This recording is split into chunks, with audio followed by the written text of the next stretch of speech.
আছে আমরা যেটা হচ্ছে আমাদের মধ্যে এখন উপস্থিত আছেন আমাদের দেবব্রত চাকি, যিনি কুচবিহার থেকে এসছেন, আমাদের বিশিষ্ট আমাদের শিক্ষক, আমাদের বাঙালি পণ্ডিতের অন্যতম একজন। তিনি বিভিন্ন সরকারি জায়গায় তিনি দায়িত্বে আছেন। সঞ্জয় বড়ুয়া তিনি আছেন। এখন আমাদের আরেকটা যেটা বই সেটা হচ্ছে আমাদের আরেকটা বই হচ্ছে, এটা লিখেছেন ডক্টর কে শঙ্করকে মহাতেরা এভলিউশন অফ আচার্য নাগার্জুনা শূন্যবাদ। এই বইটার অনুবাদ করেছেন মীর মাসুম আলী। তিনি হচ্ছেন আচার্য নাগার্জুনের শূন্যবাদের বিবর্তন, তিনি সেটা দেখিয়েছেন।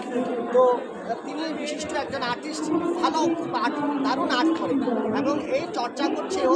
এটা এখন আপনাদের হাতে তুলে দিচ্ছি, আপনারা এটা তুমি আসো না। হ্যালো, এই স্টোরে মানে যেখানে বইগুলো থাকে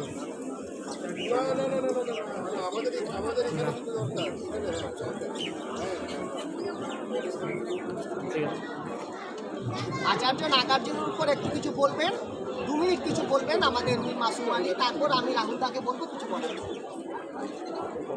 সকলকে স্বাগত জানাই। তো নাগার্জুনের বিষয়ে কিছু বলার মতো ধৃষ্টতা রীতিমতো আমার নেই, কারণ আমার শিক্ষাগত ব্যাকগ্রাউন্ড হচ্ছে ইংলিশ লিটারেচার, কিন্তু ভান্তের সহায় এবং ভান্তের আদর্শের কণামাত্র নিয়ে আমি এই দুঃসাহসটা করতে পেরেছি। সেটা ভান্তের গাইডেন্সের ভান্তে না থাকলে এটা আমার পক্ষে সত্যি দুষ্কর হয়ে উঠত। আপনাদের সকলের সামনে আমার গ্রন্থের অনুবাদ প্রসঙ্গে একটু ভূমিকার সম্পর্কে একটু আলোচনা করছি।